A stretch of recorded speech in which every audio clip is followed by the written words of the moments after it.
మరి నెబుకద్నెజరు ప్రపంచాలను ఏలినటువంటి కింగ్డమ్స్ అంటే రాజ్యాలను చూస్తూ ఉన్నప్పుడు బబులోను దేశం, బ్యాబిలోనియన్ ప్రావిన్స్ అంటారు, బబులోను దేశపు ఏలుబడి కూడా చాలా గొప్పది. కారణం ఏంటంటే సువిశాల విస్తారమైన సామ్రాజ్యం బబులోను దేశం.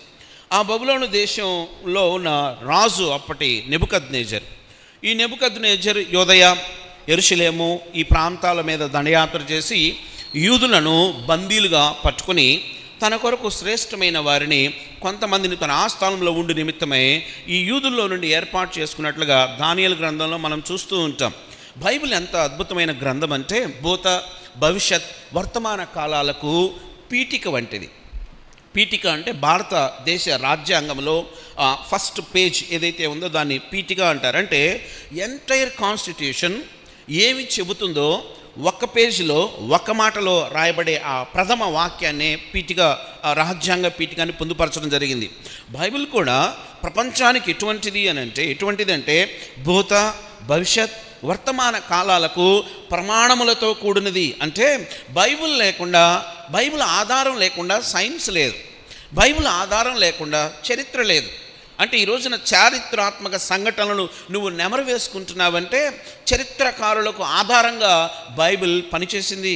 ఈ రోజున సైన్స్ అంటే అనేక ఆవిష్కరణలు కనుగొనబడడానికి వారి యొక్క శాస్త్రవేత్తల మనసులలో ఆలోచన రేపింది బైబిల్.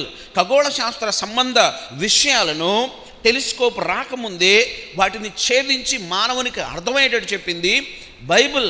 మెడిసిన్ అంటే ఇంకా చాలా రంగాలలో బైబిల్ అనేది ఆధారంగా ఉంది. అంటే బైబిల్ లేకపోతే హిస్టరీ లేదు, బైబిల్ లేకపోతే సైన్స్ లేదు, బైబిల్ లేకపోతే నూతనమైన ఆవిష్కరణలు లేవు, నీ ఇంట్లో గృహోపకరణాలు కూడా లేవు అని అర్థం చేసుకోవాలి. ఓకే, ఇప్పుడు మరలా వెనక్కి వద్దాం.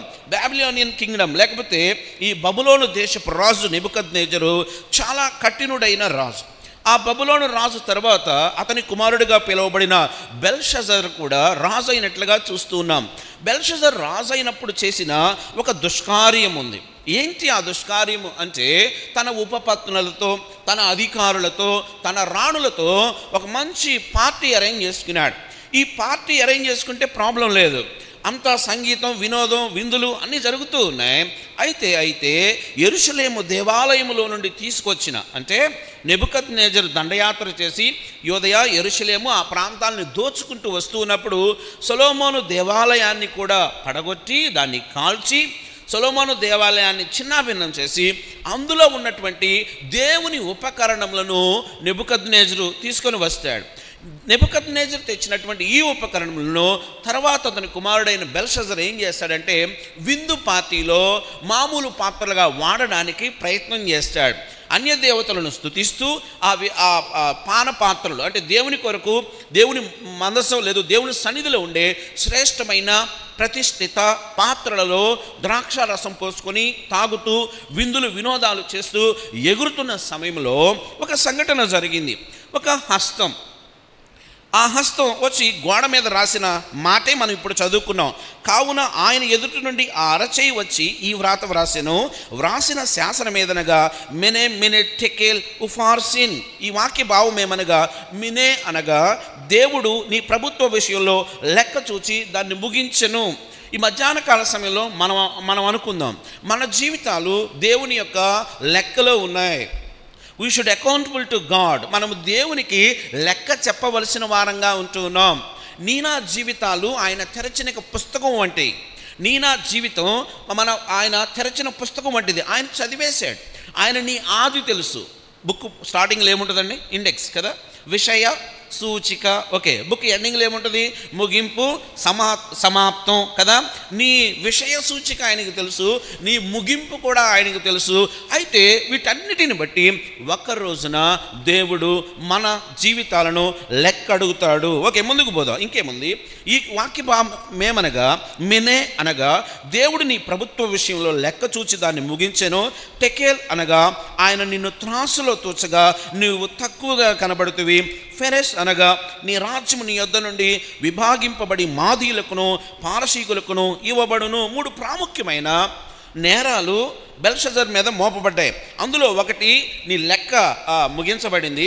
2, నువ్వు త్రాసులో తోచబడినప్పుడు నువ్వు తేలిపోయావు అంటే తక్కువగా తోచబడ్డావు, దేవుడు కోరుకున్న వెయిట్ నీలో లేదు.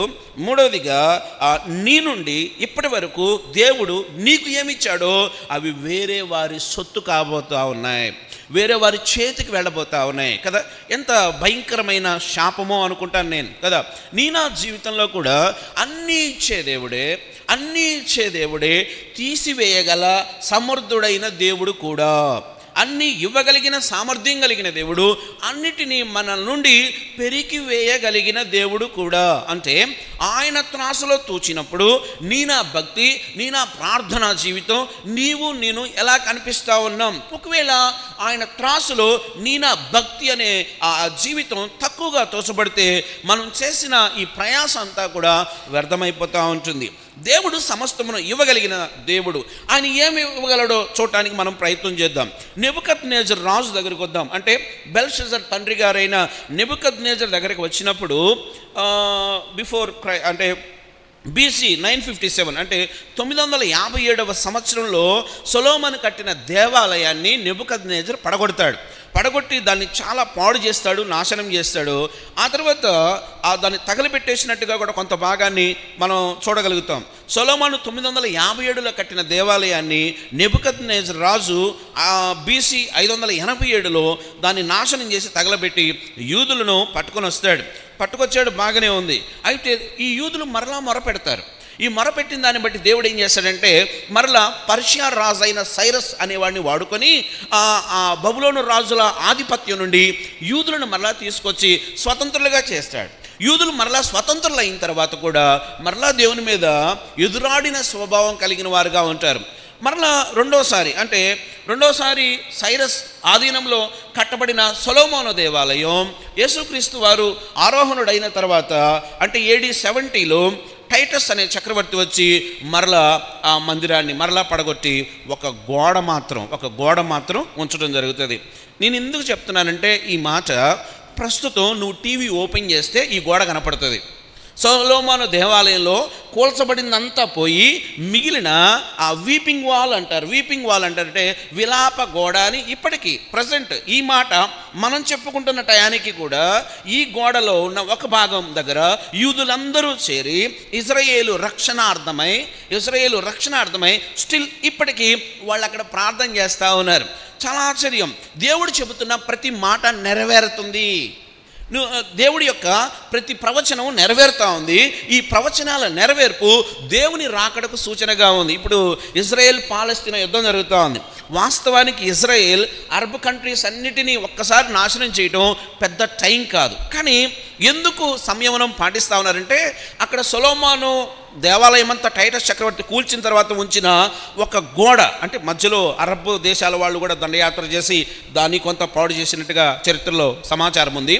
అయితే ఒకే ఒక్క గోడ, ఈ గోడను ఆనుకొని ఏం చేశారంటే AD 8వ శతాబ్దంలో మహమ్మద్ ప్రవక్త యొక్క మామ వచ్చి ఆ గోడ పక్కన ఏం చేశాడంటే ఇది అందరికీ పవిత్ర స్థలంగా ఉంది కాబట్టి ఇస్లాం మతస్థులు కూడా పవిత్ర స్థలంగా ఉండాలి అని ఆయన ఆ గోడ పక్కనే అల్ అక్సా అనే మసీదుని కట్టాడు. ఇప్పుడు మీరు ఇజ్రాయెల్ పటం చూస్తే గోల్డ్ కలర్లో మెరిసిపోతూ ఒక గుండ్రటి ఆకారంలో గోపురం కనిపిస్తూ ఉంటుంది.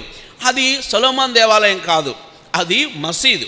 సో ఇప్పుడు జరగబోయే విషయం ఏంటంటే ఇజ్రాయెల్ ఏం చూస్తుందంటే ఈ అరబ్ కంట్రీస్ అన్నిటినీ రెచ్చగొట్టి వాళ్ళతోనికి యుద్ధానికి వెళ్ళినప్పుడు వాళ్ళు డిఫెన్స్ చేస్తారు. ఈ డిఫెన్స్ చేసినప్పుడు ఏదో ఒక బాంబు వచ్చి ఈ అల్ అక్సా మసీదు మీద పడాలి. ఇది ఇజ్రాయెల్ ప్లాన్. కారణం ఏమంటే ఆ అల్ అక్సా ప్లేస్లోనే అబ్రహాము తన కుమారుడైన ఇస్సాకును వధించడానికి ఏర్పాటు చేసినటువంటి స్థలం.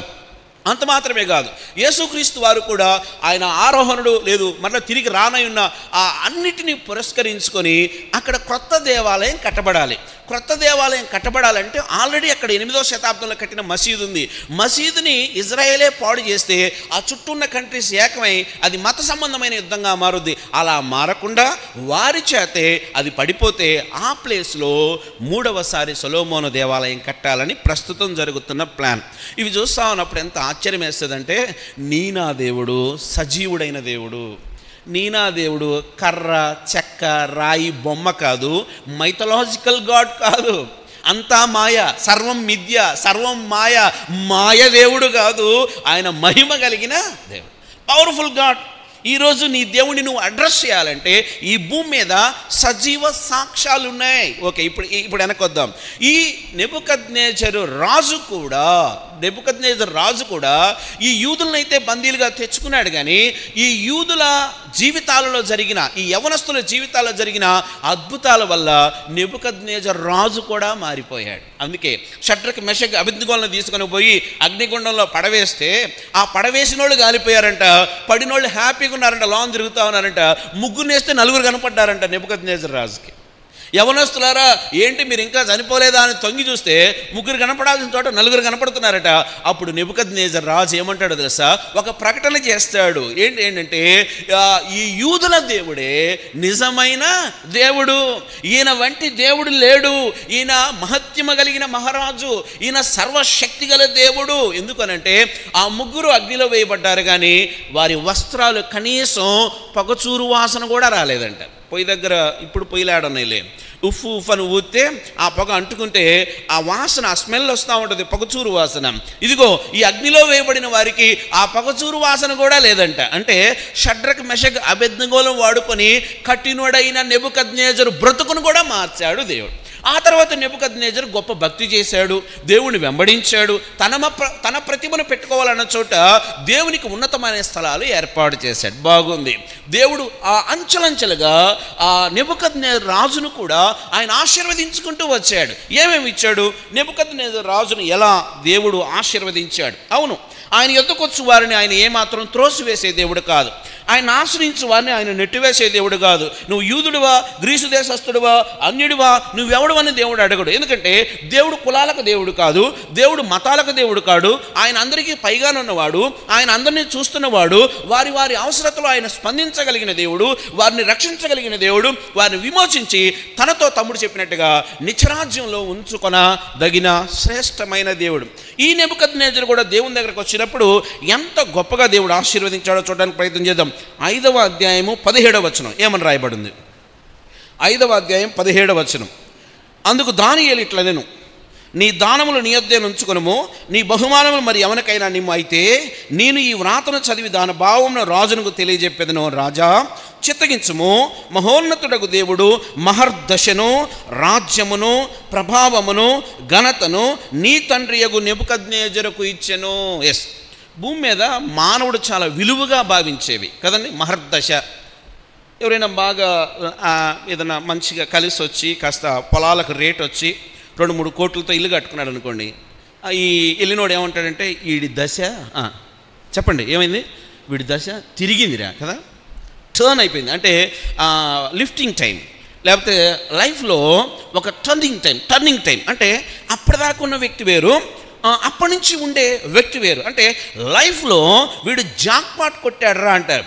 నిజంగా దేవుడు ఎంత గొప్పవాడంటే తనను ఆశ్రయించు వారి విషయంలో ఆయన ఎంత కరుణా సమృద్ధుడో. అంటే నెబుకద్నెజరు కఠినుడు, నెబుకద్నెజరు అన్యుడు, నెబుకద్నెజరు ఆ దేవుని పిల్లల్ని హింసించిన వాడు, యూదులను చెరపట్టినవాడు. కానీ ఇంత మొండోడు కూడా, ఇంత కఠినుడు కూడా, ఇంత దుర్మార్గుడు కూడా దేవుడు తన దగ్గరకు వచ్చినప్పుడు ఆయన ఆశీర్వదించకుండా ఉండలేదు.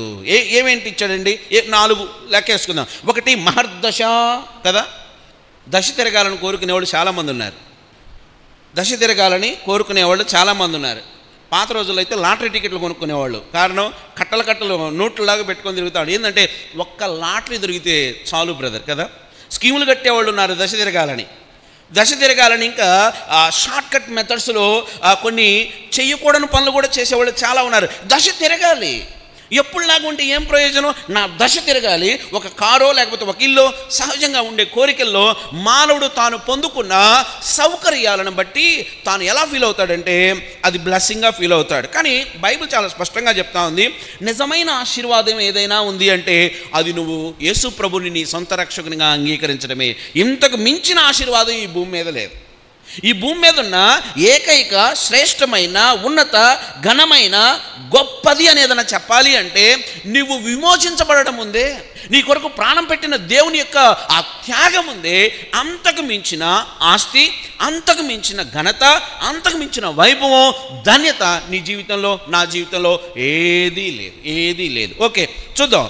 మహర్దశ మొదటి మాట. రెండవది రాజ్యమును. విస్తారమైన సామ్రాజ్యం. బబులోను సామ్రాజ్యం మామూలు సామ్రాజ్యం కాదు.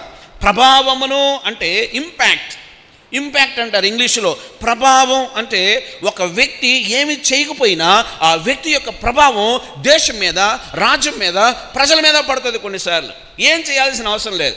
మోడీ గారు వచ్చి చీపురు తీసుకుని రోడ్డు ఇలా అని 2 ఫోటోలు దిగి వెళ్ళిపోతే చాలు. ఆ ప్రభావంతో ఏం చేస్తారు? ఇక కొంతమంది ఉంటారు అభిమాన సంఘాలు కదా, ఆయన వచ్చి ఊరకాల అని జస్ట్ ఫోటో దిగి వెళ్ళిపోతే చాలు, ఈడు పడిపడి ఊడుస్తూ ఉంటాడు రోడ్లంతా. అంటే ప్రభావం, దట్ ఈస్ గ్రేట్ ఇంపాక్ట్. అంటే ఒక వ్యక్తి యొక్క ప్రభావం. ముందుకు పోదాం.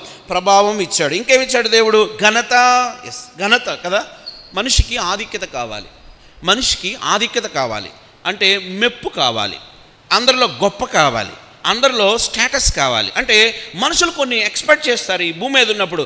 సో ఒక మనిషి సహజంగా భూమి మీద ఏమేం కోరుకుంటాడో అవన్నీ కూడా నెబుకద్నెజరుకు ఇవ్వబడ్డాయి.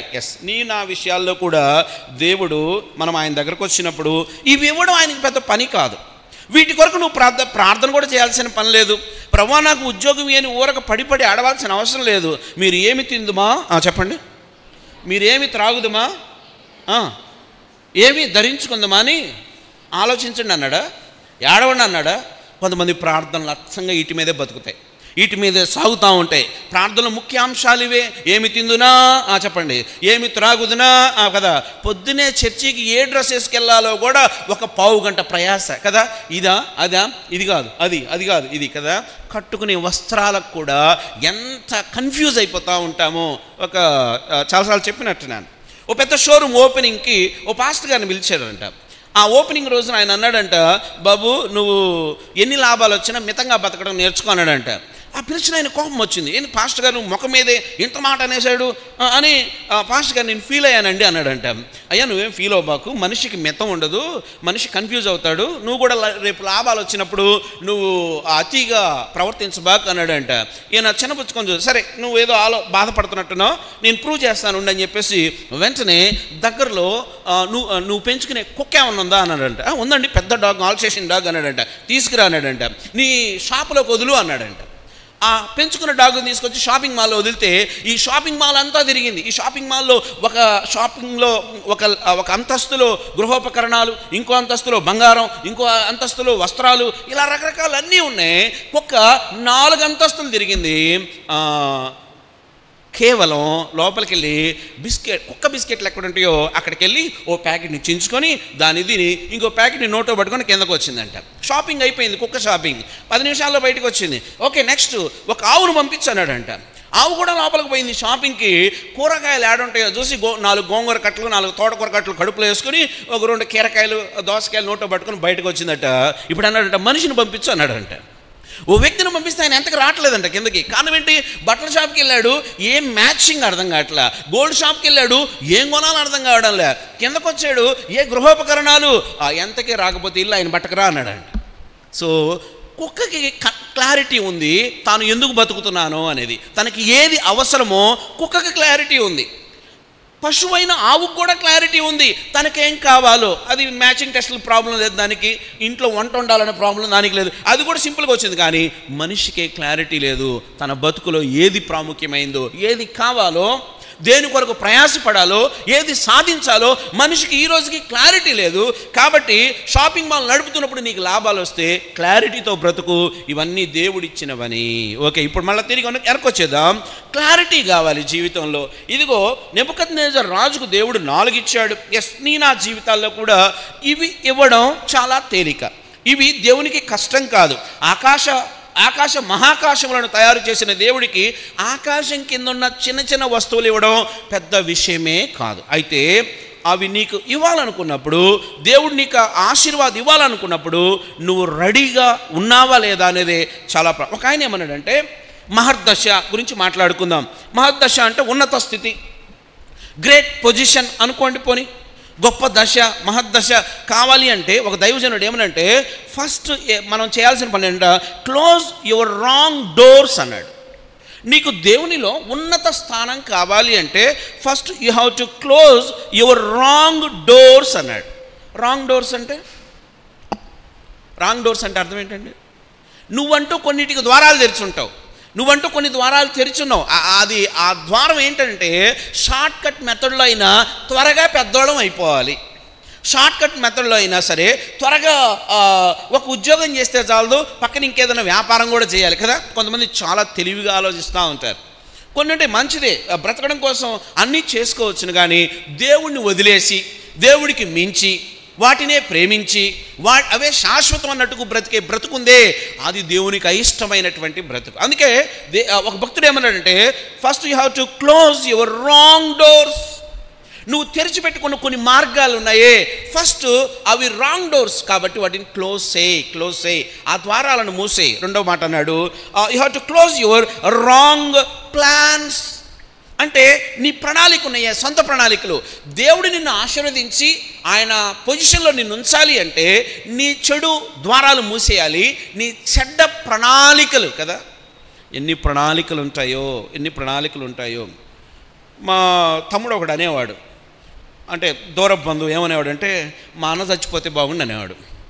అరే, అన్న చచ్చిపోవాలని ఎట కోరుకున్నారంటే, అన్న చచ్చిపోతే ఆస్తి అంతా నాదేగా. వాడు చిన్నోడు, వాడు ఎక్కడ చూశాడు, ఏం చూశాడు, వాడు ఏమనేవాడంటే, మా అన్న చచ్చిపోతే బాగుండు, మా అన్న పుట్టకుండా బాగుండేది అనేవాడు. ఎందుకు ఏంటి అనంటే, మా అన్న పుట్టకపోతే ఆస్తి అంతా నాదే కదా. కొంతమందికి ఉన్నది చాలదన్నట్టు పక్కనోడిది కూడా పోగేసుకోవాలనే తపన కదా. వీళ్ళు ఒక పేగు తెంచుకొని పుడతారు, ఒక ఇంట్లోనే పెరిగి బయటకు వస్తారు. సొంత చెల్లి యొక్క దయనీయ స్థితిని కూడా చూడలేని అక్క, ఈవిడ మళ్ళీ పెద్ద విశ్వాసి.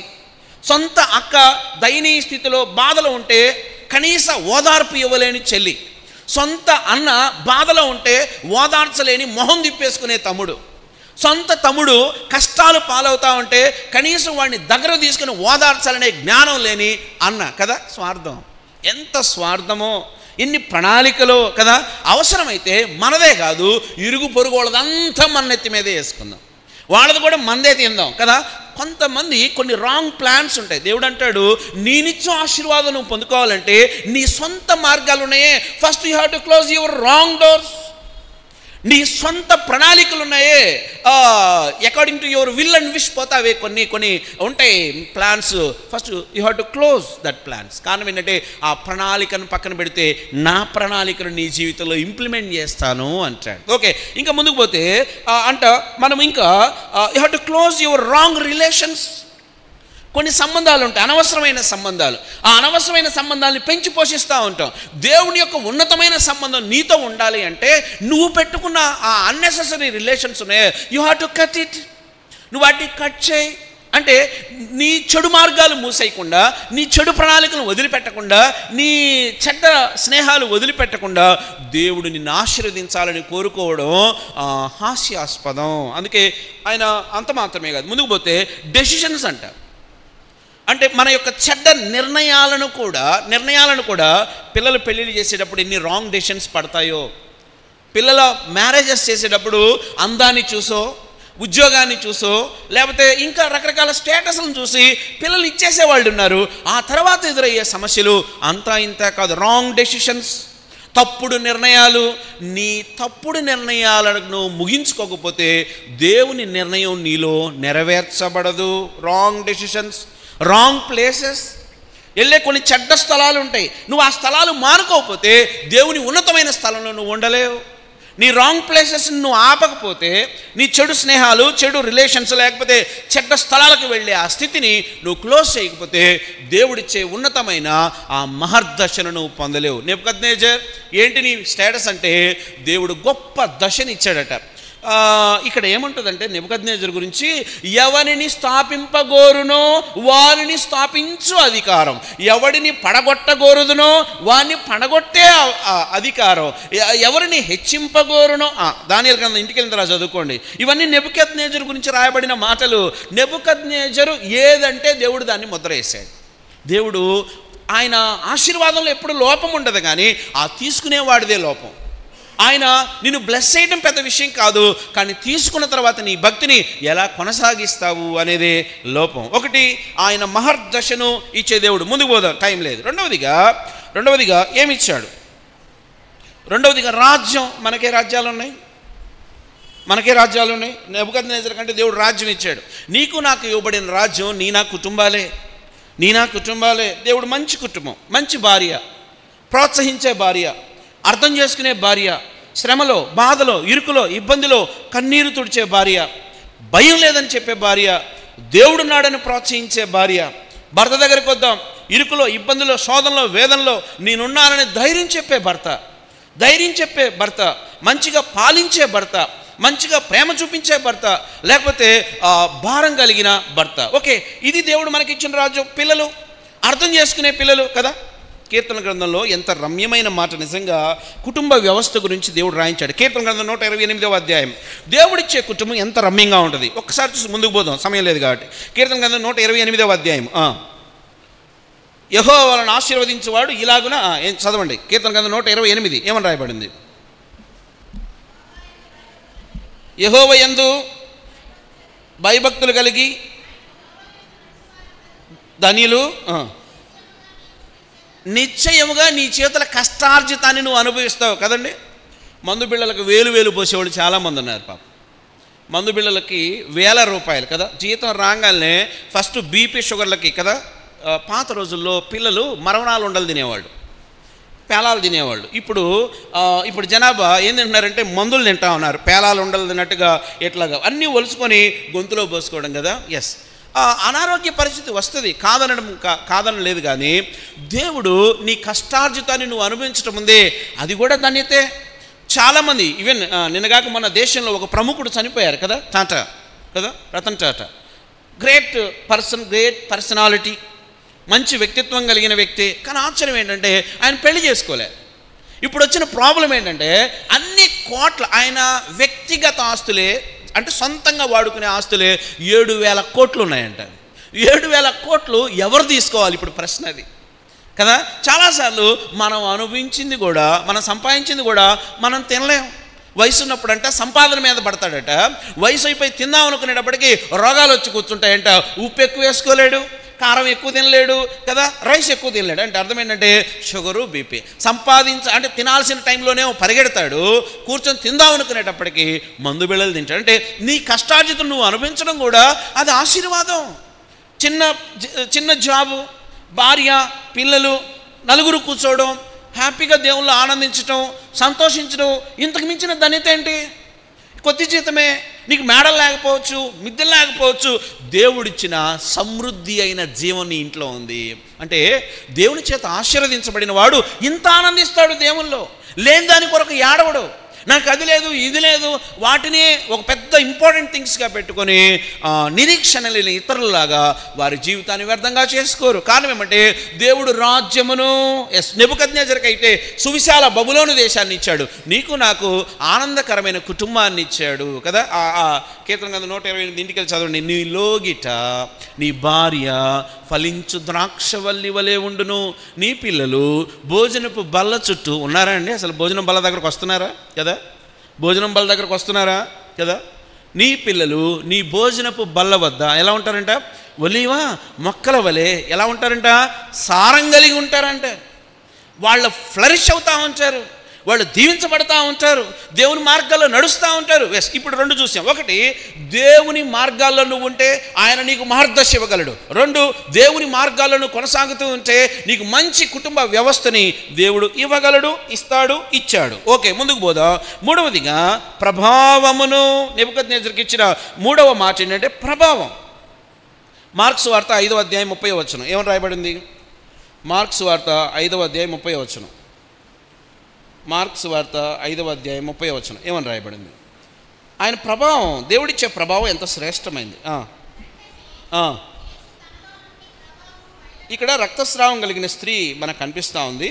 ఆవిడ అక్కడ ఏమంది రాయబడింది మిగతా సువార్తల్లో? ఎన్నో ప్రయాసలకు వచ్చి అనేక తిప్పలు పడి అని ఉంటుంది.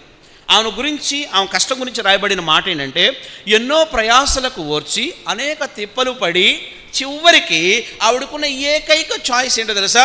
యేసు ప్రభువు వారు ఆ దారిలో వస్తున్నారని తెలుసుకొని ఆయన వద్దకు వెళ్ళాలంటే ఆ నిస్సత్తువ కలిగిన సమస్యతో ఉన్నప్పటికీ కూడాను ఆయన దగ్గరికి వెళ్ళలేక ఆయన వస్త్రపు చెంగును తాకినప్పుడు అక్కడొక రమ్యమైన మాట ఉంది.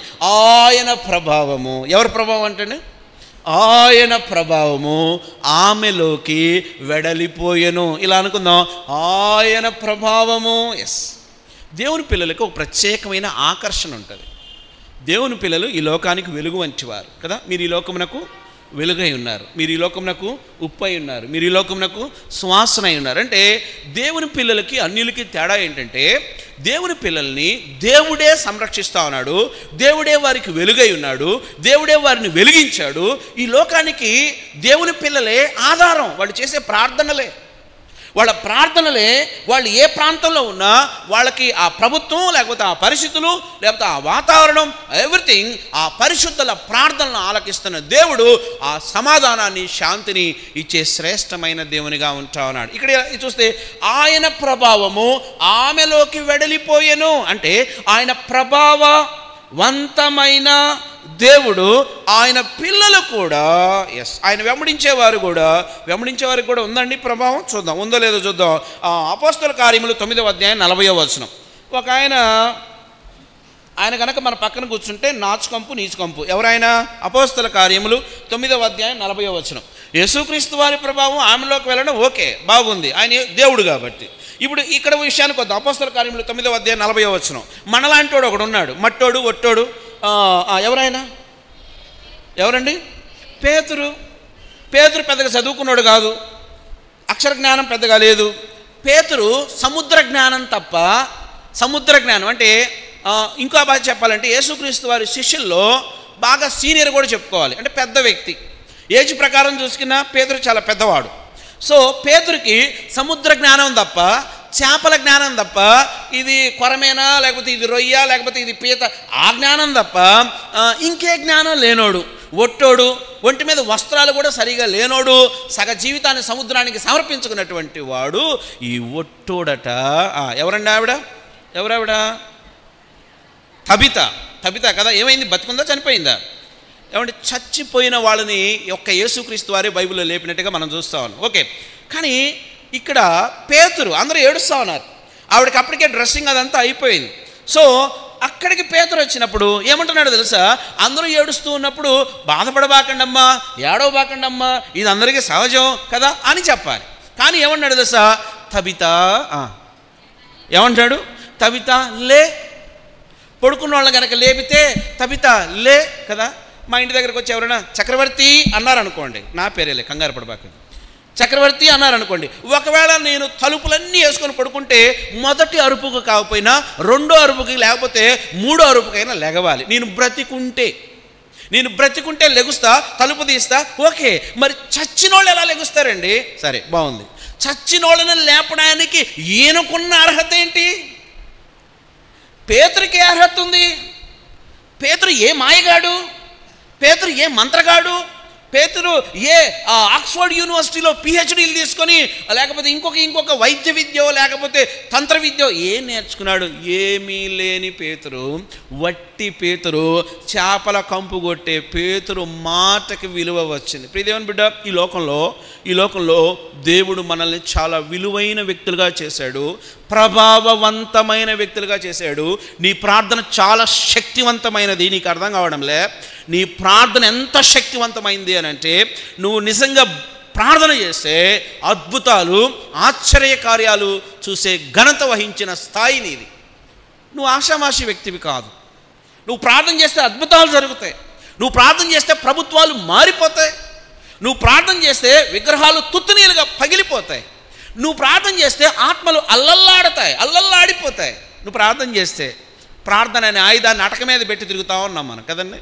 ప్రార్థన అనే ఆయుధాన్ని అటక మీద పెట్టి నిరాయుధులమై, ఆయుధం లేనివారిగా, వ్యర్థులంగా, నిరాశతో, నిస్పృహతో, ఏమీ లేదని మనల్ని మనం తిట్టుకుంటా, మన చుట్టూ ఉన్న వాళ్ళని తిడతా టైం పాస్ చేస్తూ ఉన్నాం. కానీ వాస్తవంగా you are very much precious. నువ్వు చాలా విలువైన వ్యక్తివి. నీ ప్రార్థన శక్తివంతమైంది. మురికి పేతురు, చేపల పేతురు, నీచు పేతురు, తబితా లే లే చాలాసార్లు చెప్పినట్టున్నా. నేను ఇప్పుడు కాదులే, గతంలో కోచింగ్ సెంటర్ ఒకటి రన్ చేస్తూ ఉండేవాడిని. కామర్స్ కోచింగ్ సెంటర్ రన్ అవుతాను. చాలామంది చదువుకుంటూ ఉండేవాళ్ళు. పిల్లలు కోచింగ్ సెంటర్కి వచ్చిన వాళ్ళు కూడా ప్రార్థన చేసుకునేవాళ్ళు. వాళ్ళు కూడా దేవుని అంగీకరించి అందరూ దేవుని ఆరాధన చేస్తూ ఉండేవాళ్ళు. ఒకరోజు క్లాస్ చెప్తా ఉన్నప్పుడు ఎదురింటి ఒక ఆవిడ అన్యురాలు, ఆవిడ బాగా విగ్రహారాధన చేస్తుంది. చౌదరీస్ కుటుంబంలో నుంచి ఆవిడ వచ్చి నా క్లాస్ డిస్టర్బ్ చేసింది. అయ్యా, మీ ప్రెమిసెస్లో మందారపు చెట్టు ఉంది, ఆ పువ్వు నాకు కావాలి. ఒకటే ఉంది. అదేంటమ్మా, ఉన్నదే ఒకటి, ఏం చేస్తావంటే అది తీసుకొని వెళ్ళి నేను దేవునికి పెడతానయ్యా అంది. నేనేమన్నానంటే, ప్రభువా ఒకవేళ నీ అవకాశం ఉంటే ఈవిడ్ని మార్చు అని మళ్ళీ నా క్లాస్ నేను చెప్పుకుంటా ఉన్నా. చిన్న ప్రార్థన, ఆమె కోసం పెద్ద ప్రార్థనలు కూడా ఏం చేయాల. ప్రభువా భక్తి ఉంది కానీ సరైన దాని మీద భక్తి లేదు. ఆవిడ భక్తి గొప్పదే, ఏంటంటే పక్కింటి పువ్వును కోసుకొచ్చి ఆడ పెట్టాలని, కానీ సరైన విధానంలో లేదు, సరైన దేవుని మీద లేదు. నేను అడిగింది ఏంటంటే, ప్రభువా నీ చిత్తమైతే ఈవిడ నేను తెలుసుకునేట్టుగా సహాయం చేయని మళ్ళీ నా క్లాస్ చెప్పుకున్నాం. ఓ రోజు మళ్ళీ క్లాస్ చెప్తుంటే ఆవిడ రయ్యమని పరిగెత్తుకుంటూ లోపలికి వచ్చింది. వచ్చి అయ్యా అన్నది. ఏంటమ్మా అన్న, ఏం కావాలంటే, నా ఏం చెప్పలేదు, మీరు ప్రార్థన చేస్తారు కదా, మీరు ప్రార్థన చేయటం నేను ఆడ పొద్దున్నే డాబా ఎక్కి చూస్తూ ఉంటాను, నాకు పెద్ద సమస్య ఉంది, నువ్వు ఇప్పటికిప్పుడు వచ్చి ప్రార్థన చేస్తావా లేదా అని. నేను నీ క్లాస్ చెప్పుకోవాలన్నమాట. లేదు ఇప్పుడే రావాలని చెప్పి, సరే నేను పోతా నాతో ఉన్న పిల్లలు కూడా, ప్రార్థన చేసే పిల్లల్ని కూడా తీసుకుని వెళ్ళా. తీరా గుమ్మంలోకి వెళ్ళిన తర్వాత చావు కబురు చల్లగా చెబుతుంది. ఏంటో తెలుసా, వాళ్ళ అమ్మాయి కంటే 3 సంవత్సరాల నుంచి దెయ్యం బట్టి కనిపించినోడు కొరుకుతుందంట. ఇప్పుడు చెప్పండి, ఎవడన్నా గుమ్మలో అడుగు పెడతాడా? నేను అసలు అడుగు పెట్టలా. ఆమె ఇంకా చెప్తుంది, ఇప్పుడే ఇంటి ఓనర్ అద్దె అడగడానికి కిందకు వచ్చి చెయ్యి కొరికించుకొని పైకి పోయిందంట, ఇంక అద్దె అడగనన్నట్టు. ఇప్పుడు ఆమె కోసం ప్రార్థన చేయాలంట. అయితే ఒకటి గమనించాను ఏంటంటే, ఆవిడ విశ్వాసం ఉంది. ఆవిడ ఏమందంటే, రోజు పూజ చేసి ఈ మందార పువ్వు తీసుకెళ్ళి పెట్టుకునే వ్యక్తి ప్రార్థన చేస్తే దేవుడు తగ్గిస్తాడయ్యా. 3 సంవత్సరాల నుంచి చెప్పులతోనే కొట్టారా, దర్గాల దగ్గర తీసుకుపోయారా, దొర్లిచ్చారా, ఎన్ని చేశారా, ఆ అమ్మాయి చనిపోయే స్థితిలో ఉంది. కానీ ఒక నమ్మకం ఏంటంటే, దేవుడు ఏదో కార్యం చేయబోతా ఉన్నాడు. సరే లోపలికి వెళ్ళాం, పిల్లలందరం కూర్చుంటే ఆ లోపల ఉన్న వ్యక్తి మామూలుగా లేదు, వచ్చావా రా అంటుంది. ఉంటాం అసలు అక్కడ? సరే నేను ఉండేవాడిని కాదు. సరే ఏదో ఎక్కడో ఆవిడ ఫెయిత్ కనపడింది. వెంటనే పిల్లలు రౌండ్గా కూర్చోండి అని అంటే అందరూ రౌండ్గా కూర్చుంటే ఎంత అద్భుతం అంటే, 3 సంవత్సరాల నుంచి బాధపడుతున్న ఆ అమ్మాయి 5 నిమిషాల్లో లేచి శుభ్రంగా స్నానం చేసి భోంచేసి ఇంటి పనంతా చేసి ఆవిడ ఈ రోజుకి పెళ్లి చేసుకొని పిల్లలు కానీ హ్యాపీగా ఉంది. ఆ కుటుంబం రక్షణ పొందింది. వాళ్ళ అమ్మ, వాళ్ళ నాన్న, వాళ్ళ పిల్లలు అంతా ఆ రోజున యేసుక్రీస్తు వారిని సొంత రక్షకునిగా అంగీకరించారు. అప్పుడప్పుడు కనిపిస్తూ ఉంటారు, కుటుంబం అంతా పోయి చర్చికి వెళ్ళి తిరిగి వస్తూ ఉంటారు. ఒక చిన్న ప్రార్థన నీకు దేవుడు ప్రార్థన అనే ఆయుధాన్ని ఇచ్చాడు. దాన్ని నువ్వు ఎంత పదును పెడితే అంత పదును ఎక్కుద్ది. నువ్వు ఎంత పదును పెడితే అంత పదును ఎక్కిద్ది. నువ్వు పదును పెట్టకపోతే నీకు కూడా ఉపయోగపడదు. నీ ప్రార్థనకి పదును పెట్టకపోతే నీ బ్రతుకు కూడా ఉపయోగపడదు. నువ్వు పదును పెడితే నీ బ్రతుకే కాదు, ఇతరుల బ్రతుకును కూడా నువ్వు ప్రభావవంతంగా మార్చగలిగిన సామర్థ్యం దేవుడు నీకు ఇచ్చాడు. ఎలా వాడుతున్నావు?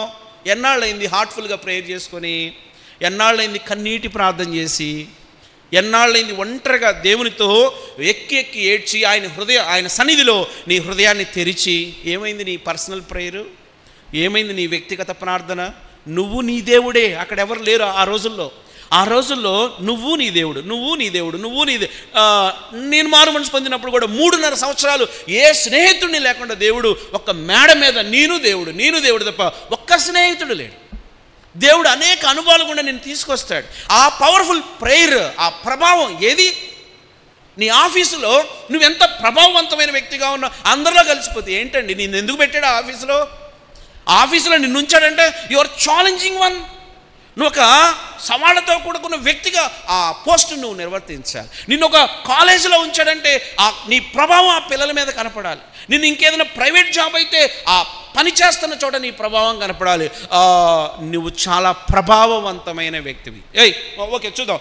నెబుకద్నెజర్ రాజుకి పేతురు దగ్గరికి వద్దాం. పేతురు తబితా లే అంటే ఏమైందండి? మృత శరీరము కూడా ఏమైంది? లేచి ఆవిడ ఇంకా శుభ్రంగా వెళ్ళి స్నానం చేసి మంచి భోజనం తిందంట. అంటే దేవుడు అంత శక్తిని, ప్రభావాన్ని నీకు ఇచ్చాడు. దేవుని బిడ్డవు కాబట్టే నీకు ఈ ప్రివిలేజ్, ఈ ఆధిక్యత. నువ్వు యేసుక్రీస్తు వారిని సొంత రక్షకునిగా అంగీకరించడం వల్ల ఈ మర్యాద, ఈ ఘనత, ఈ ప్రభావం. కానీ నీ ప్రభావాన్ని దేనికి వాడుతున్నావు అనేది చాలా. ఓకే, మళ్ళీ తిరిగి నెబుకద్నెజర్ దగ్గరకు వద్దాం. 1 మహద్దశనిచ్చాడు, 2 రాజ్యమునిచ్చాడు, 3 ప్రభావాన్ని ఇచ్చాడు, 4 ఘనత కదా. కీర్తన గ్రంథం 3వ అధ్యాయం 3వ వచనం ఏమని రాయబడింది? కీర్తన గ్రంథం 3వ అధ్యాయం 3వ వచనం. కీర్తన గ్రంథం 3వ అధ్యాయం 3వ వచనంలో ఏమని రాయబడింది? దేవుడు ఘనత ఇస్తాడు. నీవే నాకు కేడెముగాను అతిశయాస్పదముగాను నా తల ఎత్తువాడవు నీవే. అబ్బా, ఎంత ఈ మాట చెప్పిన ఆయన ఎవరు? ఈ మాట చెప్పింది ఎవరండి? దావీదు. ఏ సమయంలో చెప్పాడు? తన కుమారుడైన అబ్షాలోము సొంత కొడుకు తరుముతా తండ్రిని చంపాలని ప్రయత్నం చేస్తున్నప్పుడు దావీదు సంకటం ఏంటో తెలుసా? సందిగ్ధావస్థ ఏంటో తెలుసా దావీద్ది? చంపనూ లేడు, చావనూ లేడు. చంపుదామా కొడుకైపోయాడు, చద్దామా ప్రాణం మీద ప్రీతి. చంపనూ లేడు, చావనూ లేడు. ఆశ్చర్యం, తన కొడుకైన అబ్షాలోము తరుముతున్నప్పుడు దేవుని తట్టు తిరిగి దావీదు ఏమంటున్నాడో తెలుసా? నా తల ఎత్తువాడవు నీవు, నా అతిశయాస్పదము నీవు, నా కేడము నీవు. ఎంత రమ్యమైన మాట. శ్రమ వచ్చినప్పుడు ఈ మాట చెప్పగలమా? బాధ వచ్చినప్పుడు ఈ మాట చెప్పగలమా? దావీదుకి దేవుడే ఘనత. ఎస్, దావీదు ఒకటే చెప్తాడు, నేను నథింగ్, దేవుడే ఎవ్రీథింగ్. నేను నథింగ్, నేను అనేవాడిని లేను, ఎవ్రీథింగ్ గాడ్. అంటే దేవుడే ప్రతి సింహము బలము నుండి, ఎలుగుబంటి బలము నుండి నన్ను రక్షించిన నా దేవుడైనా యెహోవా. దావీదు అడ్రస్ చేయటం దేవుడిని అడ్రస్ చేస్తాడండి. ఘనత ఎక్కడ గొర్రెలు కాసుకునే దావీదు సింహాసనాసీనుడు అయినా కూడా తన దేవుని మర్చిపోనంటే దేవుడు నీకు మహర్దర్శనం ఇస్తాడు, దేవుడు నీకు రాజ్యం అంటే మంచి కుటుంబాన్ని ఇచ్చాడు, దేవుడు నీకు ప్రభావం, you are the impact one. అంటే నువ్వు ఇతరులను ప్రభావితం చేయగలిగిన వ్యక్తివి. నువ్వు ఒక మాట మాట్లాడినా, ఒక పాట పాడినా ఎదుటోడి హృదయం ఆకర్షిస్తావు. నీకు ఆ ఆకర్షణ దేవుడే ఇచ్చాడు ఆకర్షణ. 4వదిగా ఘనత. అంటే ఈ భూమి మీద నీకు కావలసిన రెప్యుటేషన్ అంతా దేవుడు ఇవ్వగలడు. బాగుంది. ఇన్నిచ్చిన నెబుకద్నెజరు ఏమయ్యాడు కదా. అన్నీ ఇచ్చిన తర్వాత మనుషులు అహంకారులు అవుతారంట. అందుకే భక్తుడు అంటాడు, అయ్యా నన్ను కడుపు కాలేటట్టు చేయబాక, ఎందుకంటే ఒకవేళ తిడతానేమో, ఒకవేళ కడుపు నిండేటట్టు చేయబాక, ఎందుకో తెలుసా? మర్చిపోతానేమో, నిన్ను మత్తుడనవుతానేమో. నువ్వు నాకు అన్ని ఇల్లు, వాకిలి, కారు, బైకు, స్టేటస్ అన్నీ ఎవ్రీథింగ్ ఉంటే దేవుని దగ్గరకు వస్తావా? చాలామంది రావట్లా. దేవుడు అన్నీ ఇస్తే ఇళ్లలో కూర్చొని ఎంజాయ్ చేస్తా ఉన్నారు, కానీ దేవుని దగ్గరకు రావడంలే. అంటే కొన్నిసార్లు దేవుడు కొన్నింటి ఆపేది ఎందుకో తెలుసా?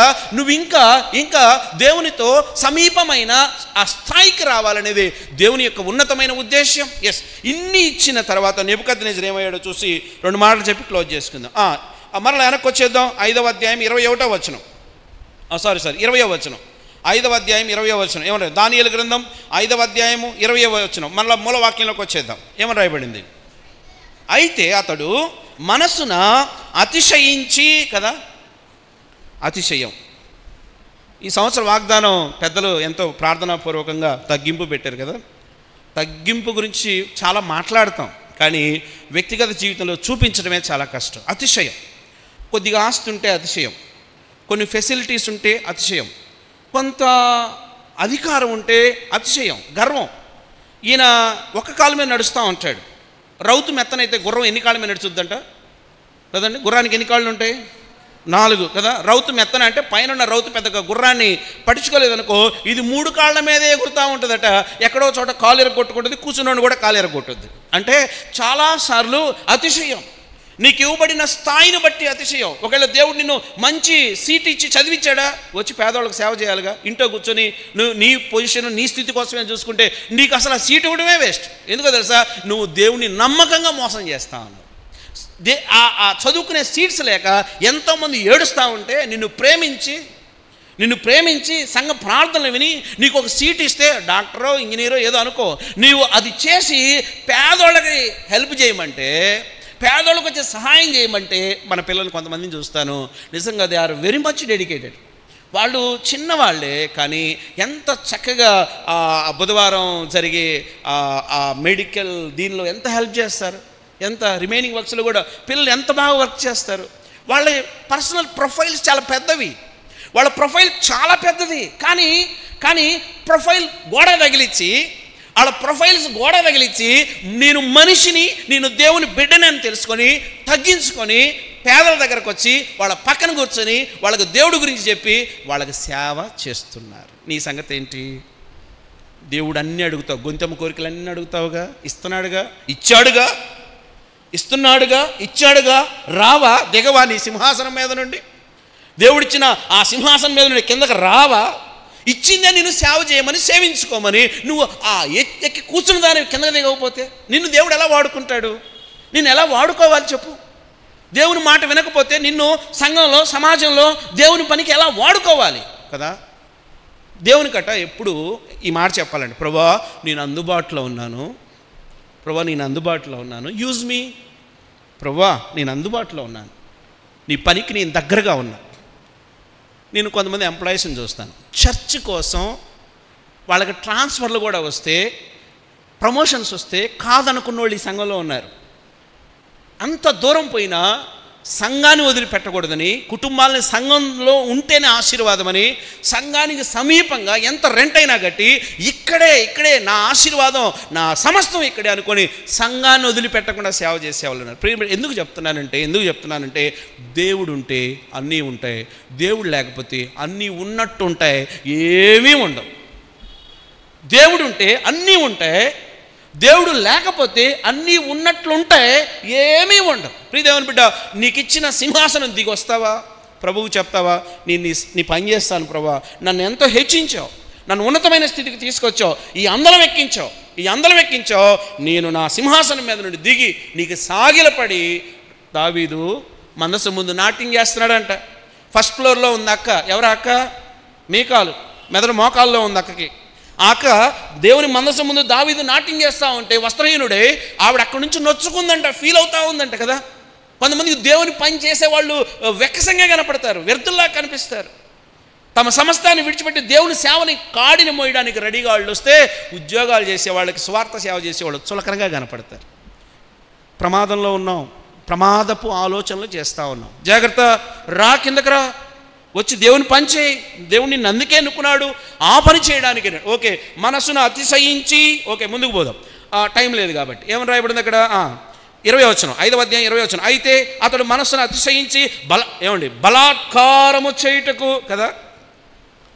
ఈ బలాత్కారం అనే మాట నెబుకద్నెజర్ పాత నేచర్. మీరు ఆ మాటలు చాలా జాగ్రత్తగా ఇంటికెళ్ళి ధ్యానం చేయండి.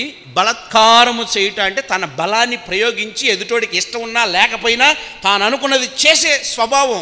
వాస్తవంగా ఈ లక్షణం నెబుకద్నెజర్ యొక్క దేవుని నమ్ముకోకముందున్న లక్షణం.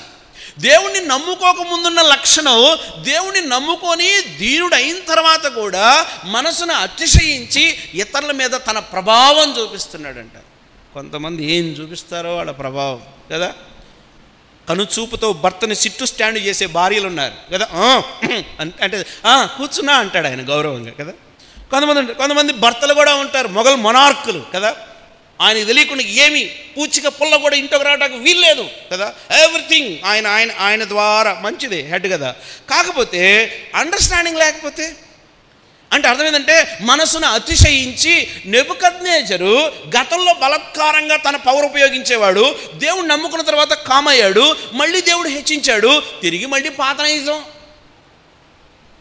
చింత చచ్చినా ఏం చావదంట కదా.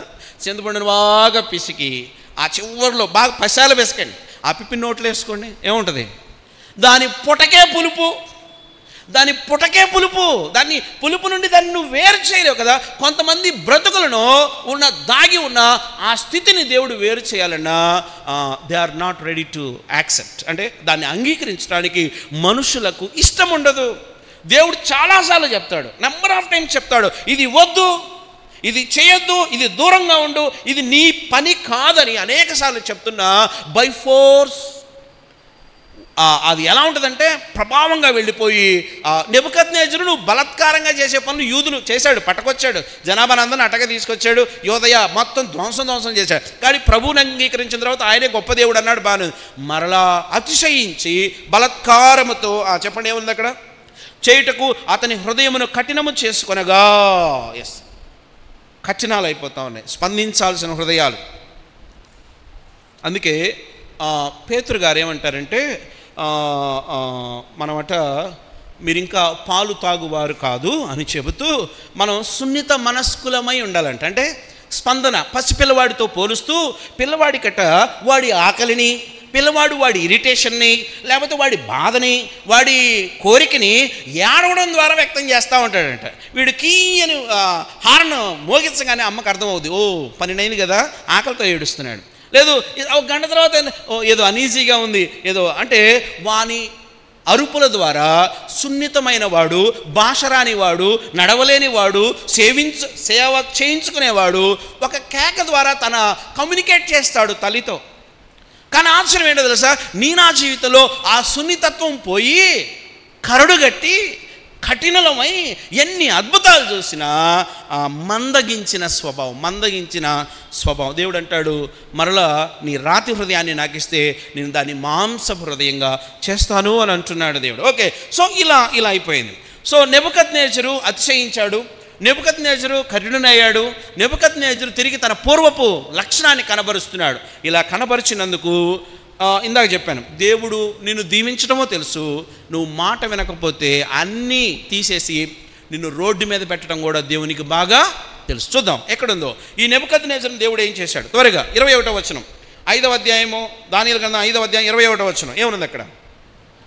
అప్పుడు అతడు మానవుల యొద్ద నుండి తరమబడి పశువుల వంటి మనస్సు గలవాడాయను. ఎస్, ఈ కఠినత్వం లేదా ఈ స్టూపిడిటీ ఏదైతే ఉందో దేవుడు ఏం చేశాడంటే ఆయన రాజ్యం ఎవ్రీథింగ్ దగ్గర 7 సంవత్సరాలు పక్క తీసుకొచ్చి పశుప్రాయుణ్ణి చేశాడు. అంటే పశువు ఎలాగనా అది యోచన లేకుండా ఉంటుందో దానియేలు నెబుకద్నెజరు కూడా తన శేష జీవితాన్ని చాలా దుర్మార్గపు స్థితి ఏమైందంట, మానవుల యొద్ద నుండి తరమబడి పశువుల వంటి మనస్సు గలవాడాయను. అంటే అర్థం ఏంటంటే దావీదు అంటాడు, నీ సన్నిధి నుండి నన్ను దూరం చేయకుము అంటాడు. అంటే అర్థం ఏంటంటే నువ్వు దేవుని బిడ్డవి, దేవుడు నిన్ను హెచ్చరిస్తున్నాడు, దేవుడు నిన్ను సరి చేసుకోమంటున్నాడు. నువ్వు సరి చేసుకోకపోతే ఏమవుతుందో తెలుసా, నువ్వు దేవుని యొక్క ప్రత్యక్షతను పోగొట్టుకుంటావు. దావీదు పాపం చేసినప్పుడు కీర్తనలు 51లో ఏమంటాడంటే, నీ సన్నిధి నుండి నన్ను దూరం చేయకము, నీ ప్రత్యక్షతను నా నుండి దూరం చేయకము, నీ యొక్క సత్యము నుండి అంటే నన్ను నీ దూరం చేయొద్దు. అంటే అర్థమైందంటే నువ్వు ఎప్పుడు దూరం అవుతావు అంటే, ఎప్పుడు దేవుని ప్రత్యక్షత దూరం అయిపోతావు అంటే, ఎప్పుడు దేవుని ఆశీర్వాదానికి దూరం అవుతావు అని అంటే, నువ్వు దేవుని మాట విననప్పుడు నీ విషయంలో దేవుడు కఠినమైన నిర్ణయం తీసుకోవడానికి కూడా అవకాశం కలిగిన దేవుడు. ఓకే, ఇతను చూస్తే పశుప్రాయుడయ్యాడు, తర్వాత ఏమైంది అక్కడ, పశువులు అంటే మనస్సు. ఆ తర్వాత ఎవరిని స్థాపింపగోరును వారిని స్థాపించునని అతడు తెలుసుకునే వరకు అతడు అడవి గాడిదల మధ్య నివసించుచు పశువుల వలె గడ్డి మేయుచు.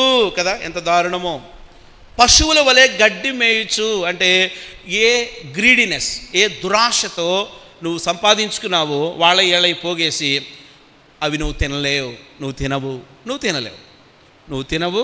తినలేవు. మందిరానికి వస్తూ కూడా ఆఫీసులో లంచాలు తీసుకునే వాళ్ళు చాలామంది ఉన్నారు. మందిరాలకు వస్తూ వాక్యాలు వింటూ కూడా తనది కాని దాన్ని ఆశిస్తూ అక్రమ మార్గంలో ద్వారాలు తెరిచేవాళ్ళు చాలా. వాళ్ళు అది తినలేరు, తినలేరు. నేను అనడంలా, దేవుడే అంటున్నాడు. ఏమన్నాడు? పశుప్రాయుడయ్యాడు. ఓకే, ఆయన్ని తోసివేయబడింది, ఆ అడవి గాడిద స్వభావం వచ్చేసింది. ఎంత దూరం అంటే పశువుల వలె గడ్డి మేస్తా ఉన్నాడంట. మనిషి గడ్డి తినాలా, అన్నం తినాలా కదా? నువ్వు దేవుని మాట వినకపోతే గడ్డి తినిపిస్తాడు. అంటే కొన్ని అవి మార్చుకోకపోతే మనం చాలా శాపగ్రస్తమైన స్థితికి వెళతాం. ఇంకా తర్వాత ఆకాశపు మంచు చేత తడిచిన శరీరము గలవాడాయను అంటే అర్థం ఏంటంటే ఆ మంచు నుండి తన దేహాన్ని కాపాడుకోవడంలో కూడా సరైన వస్త్రాలు లేకుండా సమాజం నుండి దూరం చేయబడి దేవుని ప్రత్యక్షత పోగొట్టుకొని, ఆరోగ్యాన్ని పోగొట్టుకొని, ప్రభావాన్ని పోగొట్టుకొని, మహర్దశను పోగొట్టుకొని, తన రాజ్యాన్ని పోగొట్టుకొని పశువుల మధ్య ఉండవలసిన దౌర్భాగ్యపు స్థితి. ఈ స్థితి రాకముందే మేలుకుంటే, ఈ కఠిన స్థితి రాకముందే మనం మేలుకుంటే ఎంత మేలు. ప్రభువా, నిజమే, ఇప్పుడు పొందుకున్నవన్నీ నా వలన కలిగినవి కావు, ఇవన్నీ నీ వలన నేను పొందుకున్నాను, కానీ వీటి విషయంలో అతిశయించకుండా నాకు సహాయం చేయి. కానీ దేవుడు మరలా అతనికి ఒక అవకాశం ఇచ్చాడు. ప్రియ దేవుని బిడ్డ, మరలా తిరిగి వెనక్కి వస్తే బెల్షజరు తన తండ్రి యొక్క అనుభవాలు తన ముందున్న తన బతుకును సరిచేసుకోకపోవడాన్ని బట్టి ఆయన ఏమైపోయాడంటే, మళ్ళీ మూల వాక్యంలోకి వద్దాం. మనం చదువుకున్న వాక్యంలోనికి మెనే టెకెల్ ఉఫార్సిన్ అంటే ఆయన నీ ప్రభుత్వ విషయంలో లెక్క చూచి బలలో చేయే ముందు నా లెక్క దేవుని దగ్గర ఉంది. ఈ లెక్క ఎలా ఉంది? డెఫిసిట్లో ఉన్నామా, సర్ప్లస్లో ఉన్నామా? నీ జీతం, నీ అప్పులు ఉన్నాయండి, నెల అవసరాలు, జీతం, అవసరాలు తీరి డబ్బులు మిగలాలని కోరుకుంటావా, జీతం చాలక అప్పులు మిగలాలని కోరుకుంటావా? మాట్లాడటల్లా. మేము ఆకలి మీద ఏం కోరుకోమంటారా? అయిపోయింది, క్లోజ్ అయిపోయింది, చివరికి వచ్చేసాను కదా. జీతం మిగలాలని కోరుకుంటాం, ఎందుకని పిల్లలకి ఏదైనా కొనడానికి ఉండదు. నీ భక్తిని దేవుడు లెక్కేస్తే నువ్వు సర్ప్లస్లో ఉన్నావా, డెఫిసిట్లో ఉన్నావా, తరుగులో ఉన్నావా, మెరుగులో ఉన్నావా? తరుగులో ఉన్నావా, మెరుగులో ఉన్నావా? తరుగులో ఉంటే నువ్వు ఇమ్మీడియట్గా దేవుని పాదాలు పట్టుకోవాలి. ఎందుకో తెలుసా? ప్రభువా, నేను తక్కువగా తోసపడతాను. కారణం ఏంటంటే నేను సరిగా చేయాల్సినవి చేయడం లేదు, నా రాంగ్ డోర్స్ క్లోజ్ చేయటంలా, నా రాంగ్ ప్లాన్స్ ఆపడంలే, నా రాంగ్ రిలేషన్స్ లేకపోతే నా రాంగ్ డెసిషన్స్. ప్రభువా, నేను రెడీగా ఉన్నాను నా బ్రతుకును మార్చుకోవడానికి. ప్రియదేవుని బిడ్డ, నీకు నాకు అవకాశం ఇస్తున్నాడు. ఆ బల దగ్గర మరలా మనం క్షమాపణ అడిగి ఆయనతో తిరిగి అంటుకట్టబడే గొప్ప ధన్యతలోనికి మనం రాను. అంటే ఆయన లెక్క చూస్తూ ఉన్నాడు, ఆయన దగ్గర లెక్క క్లోజ్ అయిపోతూ ఉంది. రెండు, నా జీవితం అనే త్రాసు కొలుస్తూ ఉన్నాడు. ఒకవేళ చివరాంకంలో ఉన్నావేమో, ఒకసారి వెనక్కి తిరిగి చూసుకో. నువ్వు దేవుని పని ఎంత చేసావు, దేవుని కొరకు ఎంత జీవించావు, నీ కొరకు ఎంత జీవించావు. అంటే ఆయన త్రాసులో నీ ప్రార్థన ఎంత, ఆయన త్రాసులో నీ భక్తి ఎంత, ఆయన త్రాసులో నీ సువార్త సేవ ఎంత, ఎంతమందికి సువార్త చెప్పావు, ఎంతమంది దేవుని దగ్గర తీసుకొచ్చావు, నీ పనితనం ఎంత.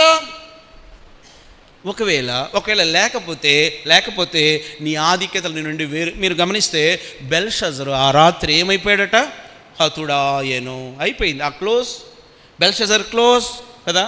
నా జీవితాలు ముగించకముందే మన స్థితిని దేవుని సన్నిధిలో ఒప్పుకొని, అంటే నా లెక్క ముగించకముందే, త్రాసులో మనం తక్కువగా ఉండకముందే, లేకపోతే మన జీవం మనలో నుండి వేరు చేయకముందే ప్రభుతో మాట చెప్దాం. ప్రభువా, నువ్వు ఇచ్చిన దశను బట్టి నీకు వందనాలు, నువ్వు ఇచ్చిన కుటుంబాన్ని బట్టి నీకు వందనాలు, నువ్వు ఇచ్చిన ప్రభావవంతమైన జీవితాన్ని బట్టి వందనాలు, నువ్వు ఇచ్చిన ఘనతను బట్టి వందనాలు. వీటిని బట్టి నేను అతిశయించను. ఒకవేళ నాలో అతిశయం ఉంటే తీసే. ప్రభువా, నన్ను నేను నీకు అప్పగించుకుంటున్నాను. తక్కువగా కనబడుతున్నానేమో, తక్కువగా తోచబడుతున్నానేమో, దయతో నన్ను క్షమించు. ప్రభువా, నేను తరుగులో ఉంటే నాకేం ప్రయోజనం, నేను మెరుగులో ఉంటే నాకు ప్రయోజనం. నన్ను హెచ్చించువాడువు, నాకు బలంనిచ్చువాడువు. అయ్యా, నీ సేవ చేసుకునే ధన్యత మరలా నాకు ఇవ్వండి. నా శాశ్వత జీవితాన్ని నీకోసమే ఖర్చు చేస్తానని ప్రభుతో ఒక నిబంధన చేసుకుందాం, ఒప్పందం చేసుకుందాం. తల వంచుదాం, కళ్ళు మూసుకుందాం.